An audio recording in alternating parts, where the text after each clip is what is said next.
Tonight, will President Trump's big, beautiful bill survive?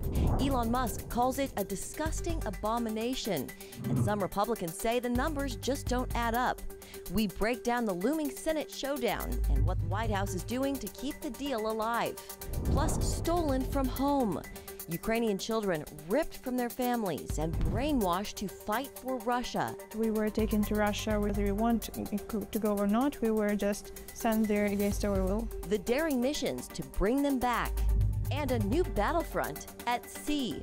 The wake-up call to compete with China's naval power. Plus, a movement for unity as divisions deepen across America. Churches nationwide are taking action to bring communities together. All this and more tonight on Faith Nation.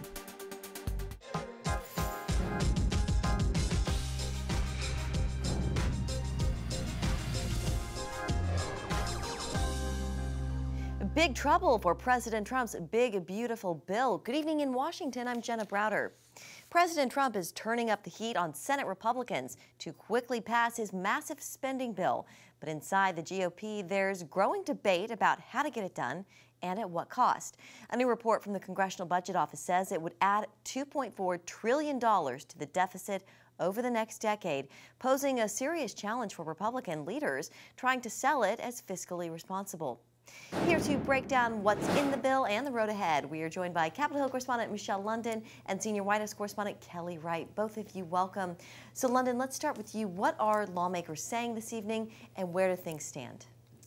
Well, Jenna, you are right. This is a mega bill with many different elements, and the core parts I'll get into include permanently extending 2017 tax cuts, defense spending, where $50 billion go toward starting construction at the southern border wall, and then there's removing taxes on tips and overtime pay, which is what President Trump campaigned on.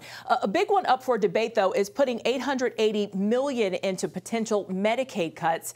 And as for what lawmakers are saying, Jenna, it depends on who you ask. The bill is expected to grow the national debt ceiling by $3.8 trillion over the next decade. Speaker Johnson says that's exactly what's needed in order to push this bill through with no support virtually from Democrats. But GOP fiscal hawks say $3.8 trillion is just too high. The math is not adding up. Kentucky Senator Rand Paul says he'll vote yes when those numbers can come down. On the other side of the aisle, however, Minority Leader Chuck Schumer weighed in on the bill's Medicaid cuts, saying people will fall through the cracks, and he's concerned they'll get phased out of coverage in the coming years. Kelly, what's the White House strategy at this point, and how involved is the president in getting this over the finish line? Jen, I can tell you the president is deeply involved, working the phones, talking to members of the Senate, particularly those Republican senators who are intimating that they would not vote for the big, beautiful bill and getting it passed. Let me tell you how important this is to the president. He stated on Truth Social today, "I am very pleased to announce that for the first time after all these years, he is in agreement with Senator Elizabeth Warren." Here's the agreement, that the debt limit should be entirely scrapped. Now, he's saying that, and with that, he's saying she's right. He wants to see the debt limit entirely scrapped, but he says for right now, Republicans and Democrats need to get together to deal with this big, beautiful bill and actually find a way to eliminate the debt entirely and remove the debt ceiling. But this is very crucial for the president in moving forward with not only his tariff plan, but also the deregulation and the tax cuts that he wants to provide for the American people. Yeah, Kelly, not getting it done really takes the wind out of his sails, brings his agenda to a halt, right? You know, it does, because he campaigned on this. He promised that he would get this done. And he realizes that the tax cuts need to remain permanent in order for there to be growth, to coincide with the tariffs. And that tariff plan is something that he's still pushing for and trying to actually make that work to bring manufacturing to this country. Some people have already begun manufacturing here. But then there's also deregulation, Jenna. So the president looks at these particular prongs, these three prongs, as being a stool to rebuild our economy. So we also saw a big defection this week from Elon Musk. He called the bill an abomination. London, how have Musk's comments landed with lawmakers? Yeah, he didn't hold any punches there. Speaker Mike Johnson today told reporters that he'd been actually texting with Elon on Monday, and then yesterday Elon does a complete 180, coming out against the bill. Take a listen to what Johnson told reporters earlier. It surprised me, frankly, and I don't take it personal. We don't take it personal. You know, policy differences are not personal. I think he's flat wrong. I think he's way off on this, and I've told him as much, and I've said it publicly and privately. I'm very consistent in that. Of course, Elon is now the former DOJ director. Johnson says DOJ will continue, though, cutting waste and fraud from the government. And when asked about modifications Thune and Senate Republicans will make toward the reconciliation bill, Johnson didn't name specifics, but said the process will take some time. Yeah. For the first reconciliation package, for the big, beautiful bill, we worked on this for about 14 months. I mean, this wasn't something we just drew up overnight. So we'll go through that same laborious process, and it'll be fruitful in the end, and we'll do right by the American people. So, Speaker Johnson, you heard him say that it's not personal. Kelly, what is the White House reaction to Musk so far? Well, during yesterday's White House press briefing, Caroline Leavitt was asked that same question, and she said, look, Elon Musk knows the president, knows where he stands, and we know where he stands, so let's move on. Look, the White House is not showing any deference to Elon Musk. If anything, they're stating that they have to keep moving forward. Elon Musk has now gone into private sector to do what he's done. The president thanked him in the Oval Office for doing the work that he did through DOJ. But here's the bottom line. Elon Musk is talking a mean game against this big, beautiful bill, but he hasn't divulged the fact that it also hurts him if this bill is passed because it cuts EV. And it cuts into his business. So if he's going to throw criticism and throw shade at the big, beautiful bill, he should probably be more forthright to state that it's also affecting his business and the future of what he wants to do with Tesla and EVs. London, before we go, can you lay out what the process looks like for the next few weeks? What happens next? Yeah, well, Jenna, we can expect negotiations on what GOP senators wish to add or subtract from this big, beautiful bill. Today, they gathered to touch on some unresolved issues like the debt ceiling and Medicaid cuts. Majority Leader John Thune can only afford to lose 3 votes. The deadline to get this on the president's desk is July 4th.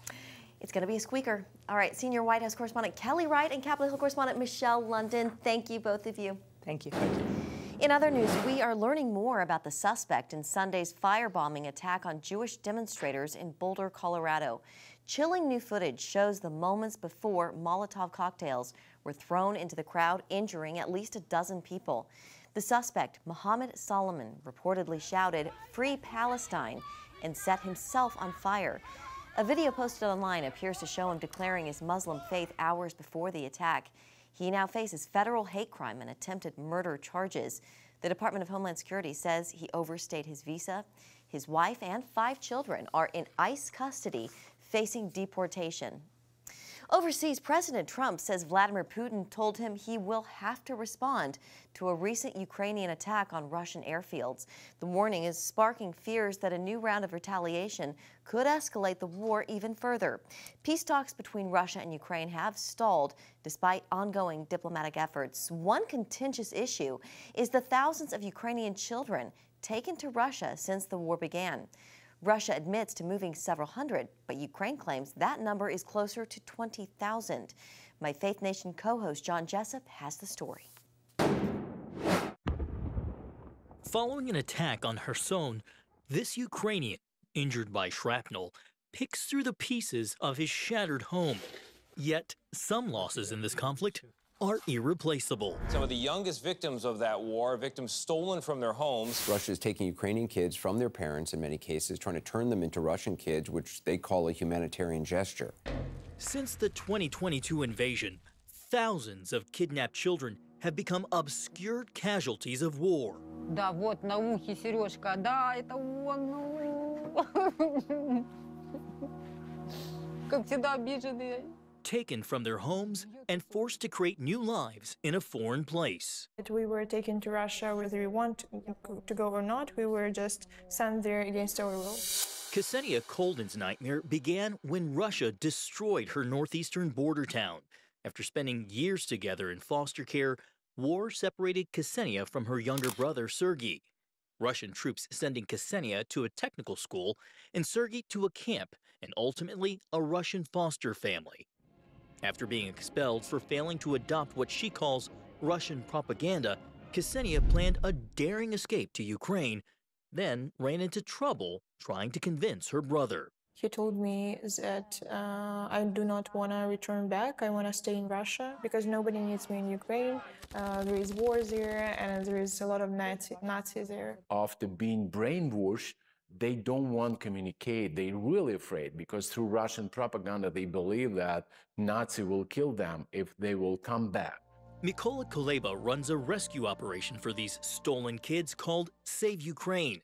He says Russia's playbook aims to erase the kids' identity and replace it with Russian ideology and fear, all with one goal. Its main intention, main strategy of Russia to brainwash our children and to recruit them to Russian army. According to Ukraine's official count, 20,000 children have been forcibly deported in the last 3 years of war, though that figure does not include Ukrainian kids taken since Russia annexed Crimea in 2014. Kuleba contends many end up fighting against their homeland.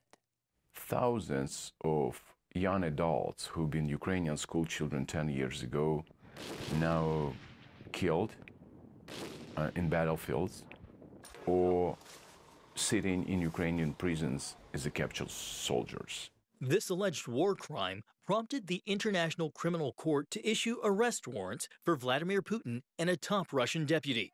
Kuleba sees Putin of being guilty of far worse. I'm sure that in 10, 20 years, whole the world will prove and will wake up that, oh, it was genocide. So far, Save Ukraine has returned with more than 600 children after dangerous rescue missions across Russia and occupied territories. The team also provides counseling and reintegration services for kids and families displaced by war. Kuleba credits his call as a child advocate to American missionaries who introduced him to the gospel after the fall of the Soviet Union. I ask God every day, God, what can I do? How I can serve you? It was so clear from Jesus that I'm sending you to save these kids and to change their lives. We are saving our country through saving children. That calling brought Ksenia to Kuleba's team for help and her brother to freedom back in Ukraine. We're very happy and I'm happy too because we together in Ukraine at home. She's now sharing her journey, even traveling to the United States to raise awareness. Now I have a mission, a very important mission. I'm the voice of thousands of children and orphans who were kidnapped by Russia. My story is a clear example of how Russia abducts Ukrainian children and turns them into Russians. A story she's bravely telling so that other stolen kids will not be forgotten. John Jessup, CBN News, Washington. Thank you, John. Coming up, outmanned at sea, why Congress is sounding the alarm over America's aging fleet and how a new bill aims to change course. Welcome back. A disturbing story tonight with major national security concerns. 2 Chinese nationals are in custody after allegedly trying to bring a toxic fungus into the country last year. A scientist who carried the fungus in his backpack and his girlfriend, who worked in a lab at the University of Michigan, are charged with conspiracy and smuggling. The FBI says the fungus is a potential agro-terrorism weapon, which can attack wheat, barley, maize, and rice. It can also make people and livestock sick. This is just one example that's raising concerns about national security and China's global influence. Another concern is the high seas, with lawmakers warning that America's ability to build and maintain a strong Navy has fallen behind. Congress is stepping up with bipartisan support to change that. National security correspondent Caitlin Burke has more. On the issue of national security, talk of shipbuilding usually refers to the Navy. In this case, Senator Todd Young sees the commercial maritime industry also being a crucial piece of the equation. Right now, the United States, we have 80 U.S. flagged U.S. crewed vessels. to carry goods into the United States and out of the United States. But we're a maritime nation, as we have been from the very beginning, and we need to be less at the mercy of the Chinese Communist Party when we need ships. They have 5,500 commercial vessels. These 80 U.S. merchant ships transport items internationally, ensuring our supply chain in times of peace and critical military needs in times of crisis. Over the last few decades, however, the U.S. shipbuilding industry has taken a hit, largely due to lack of investment, strict U.S. regulatory requirements, and outsourcing the work to other countries to save money. Beijing, meanwhile, has made shipbuilding a priority. They are able to manufacture roughly 1,000 every year. The United States, we can only manufacture five vessels every year. So we need to increase our manufacturing capacity. The Ships for America Act, a bipartisan bill reintroduced this year by Senator Young and Democratic Senator Mark Kelly, aims to revitalize the U.S. shipbuilding and commercial maritime industry by greater investment in domestic shipyards, incentives for people to join the industry's workforce, and partnering with the Navy to ensure its needs are met as well. This is a pretty comprehensive piece of legislation. Fortunately, President Trump has been on board. We have support from Republicans and Democrats alike in the House and Senate. And we need to get started on this project right now because it'll take time to put all this in motion. Senator Young says building and staffing more of these ships will create American jobs, keep supply chains resilient, and strengthen the ability to keep the U.S. military supplied in times of war. Caitlin Burke, CBN News, Washington. Thank you, Caitlin. Up next, unity in action. As tensions rise nationwide, churches say real unity starts with serving others and turning to Scripture. Welcome back. Across the country this weekend, communities are coming together in a powerful show of unity, compassion, and service. It's called National Unity Weekend, a growing movement focused on bridging racial and ethnic divides through hands-on service and messages of hope. Here in the D.C. area, local churches will be giving out groceries, hosting community events, and offering support to families in need. Joining us now is Bishop Derek Greer, pastor of Grace Church and the founder of National Unity Weekend, to talk about what inspired this movement and why unity is more important now than ever. Bishop Greer, welcome. It's great to see you. Hard to believe that this is the third annual National Unity Weekend. Yes, it is. Yeah. Let's start right there. What inspired this movement? Well, first, thank you for having me. Back in 2022, at the height of the racial strife in the nation, I felt that the church has to lead from the front versus behind. And with that, the church has tremendous power. And one of the superpowers of the church is the pulpit. And what we are asking pastors to do once a year, the second week in June, is minister on the subject of racial healing. We've had over 100 churches from across the nation participate in what we're doing. Also on Saturday, we have Community Action Day, where we become the hands and the feet of the gospel. So on Sunday, we're not only preaching the message, on the Saturday just before, we're demonstrating the message and we're serving underserved communities. Last year, we distributed over 100,000 pounds of food across several states and locations, and we were able to impact thousands of families. So, you know, I believe the gospel has the power to transform lives and hearts, and ultimately the racial strife in our nation is the fruit of heart issues. And the gospel, Jesus died to make people who are very diverse and different into one body and one group. And I believe the church has the answer to the racial strife we face today. We talk about the church and coming together in unity. Maybe you could talk a little bit about how it also starts at the individual level. It's not them and they, you know, those people over there, but it's really in your own heart, approaching it that way, right? Yes, and that's why it's so vital that pastors speak into this issue. A lot of times when folks discuss race, we begin to talk about politics and other things, but the reality is throughout the scriptures, we find Jews and Gentiles coming together. They had a major um, racial crisis, if you will, or ethnic crisis at the dawn of the church that the church actually largely resolved. The book of James talks about us not showing favoritism. One of the ways we demonstrate our faith is by loving others. So the church is uniquely equipped to address this issue. And the goal is to have churches across the nation address this issue at least once a year. Some begin a series on the second Sunday in June, and they do it for several weeks. But the short of it is, faith comes by hearing and hearing by God's word. And if folks have never heard what Jesus teaches, what the scriptures teach on this subject, they're not going to be able to live it out. And a lot of folks are afraid to address the issue, but it's vital that the church addresses this issue. Yeah. And every Sunday, every year we do this, it's not about, them and they, as you just said, it's about us.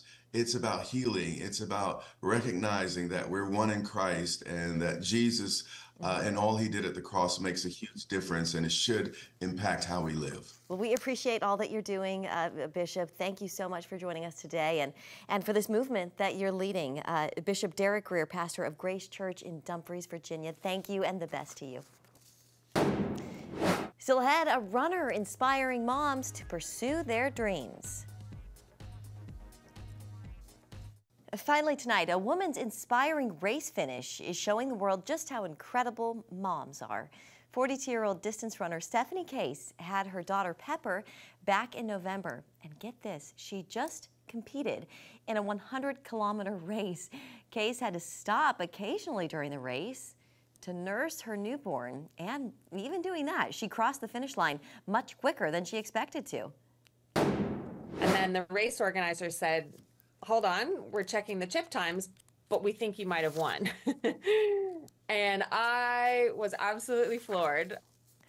And it turns out she did come in first among female runners. Case says she plans to race again this summer. Her message to moms out there, you don't have to give up your passions and your dreams when you become a mom. Great job, Mom. That is truly impressive to stop and nurse and still finish that strong. All right, that's going to do it for Faith Nation. Thank you so much for joining us. Have a great evening.